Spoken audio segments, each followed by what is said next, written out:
Like and subscribe to Desi Engine. Click the bell button to receive the latest video. നമ്മൾ ഈ ക്ലാസ്സിൽ പഠിക്കാൻ പോകുന്നത് ആഴ്ചകളെ കുറിച്ചാണ്.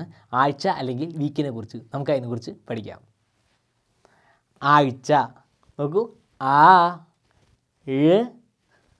ച ആഴ്ച അഥവാ വീക്ക്. നമുക്ക് പഠിക്കാം വീക്കിനെ കുറിച്ച്. ആദ്യം തന്നെ ഞായർ, ഞായർ എന്ന് പറഞ്ഞാൽ സൺഡേ. പറയൂ ഞായർ, പറയൂ ഞായർ. അടുത്ത ആഴ്ചയാണ് തിങ്കൾ,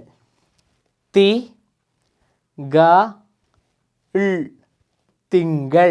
തിങ്കൾ എന്ന് പറഞ്ഞാൽ മൺഡേ.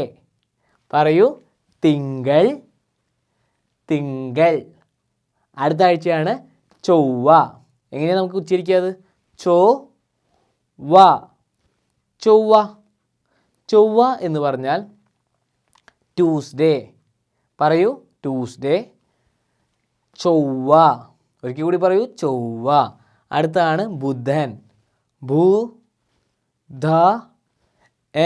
ബുധൻ. വെൻസ്ഡേ. ഒരിക്കൽ കൂടി പറയൂ വെൻസ്ഡേ. പറയൂ ബുധൻ. പറയൂ. അടുത്ത ആഴ്ചയാണ് വ്യാഴം. പറയൂ കുട്ടികളെ, വ്യാഴം. വ്യാഴത്തിന് നമ്മൾ തേഴ്സ്ഡേ എന്ന് പറയുന്നു. തേഴ്സ്ഡേ. ഒരിക്കൽ കൂടി പറയൂ വ്യാഴം. പറയൂ വ്യാഴം.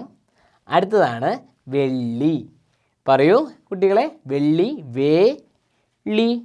വെള്ളി അഥവാ ഫ്രൈഡേ. പറയൂ ഫ്രൈഡേ. ഒരിക്കൽ കൂടി പറയൂ വെള്ളി. അടുത്തതാണ് ശനി, ശനി അല്ലെങ്കിൽ സാറ്റർഡേ. ഇംഗ്ലീഷിൽ സാറ്റർഡേ എന്ന് പറയുന്നു. പറയൂ കുട്ടികളെ, ശനി. നമുക്ക് ഒന്നും കൂടി ഇതെല്ലാം പറഞ്ഞു നോക്കാം. ഞായർ, തിങ്കൾ, ചൊവ്വ, ബുധൻ, വ്യാഴം, വെള്ളി, ശനി. നിങ്ങൾ ഇതെല്ലാം പഠിച്ചുവെന്ന് ഞാൻ വിചാരിക്കുന്നു. നമ്മൾ അങ്ങനെ ആഴ്ചകൾ എല്ലാം ഇപ്പോൾ പഠിച്ചു കഴിഞ്ഞു.